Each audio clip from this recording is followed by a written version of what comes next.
ജയിലിൽ 15 ദിവസം കൊണ്ടിട്ടിരിക്കണം. എന്ത് കുറ്റം ചെയ്തിട്ട് ജയിലിൽ പറഞ്ഞാൽ റോഡ് സൈഡിൽ ഇങ്ങനെ കിടക്കുക എന്തൊക്കെ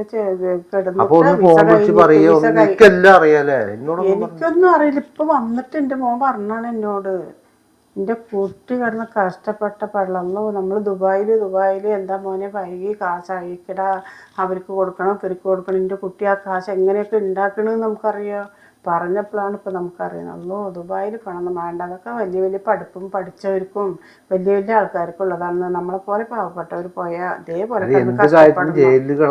അത് അവൻ്റെ വിസ കഴിഞ്ഞിട്ട് എൻ്റെ കുട്ടി അങ്ങനെ മറവിൽ പണിയെടുത്തുകൊണ്ടിരിക്കുമ്പോൾ പോലീസ് പിടിച്ചുകൊണ്ട് പോയതാണെന്ന്.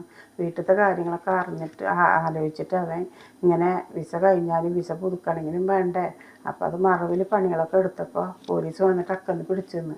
പിന്നെ ഇപ്പോൾ ഫോണും എല്ലാ കാര്യങ്ങളും അവർ മേടിച്ച് വെച്ചിരുന്നു. എന്നിട്ട് 15 ദിവസം എൻ്റെ കുട്ടീനെ കൊണ്ട് എൻ്റെ കുട്ടി അങ്ങനെ പ്രവാസികളെല്ലാവരും കൂടി ടിക്കറ്റ് എടുത്തിട്ട് എന്താ പറയുക, എൻ്റെ മോനിക്ക് ഷർട്ട് പോലും ഇല്ലാണ്ട് അവരൊരു ഷർട്ട് എടുത്ത് കൊടുത്ത് കാശ് കൊടുത്ത് ടിക്കറ്റ് എടുത്ത്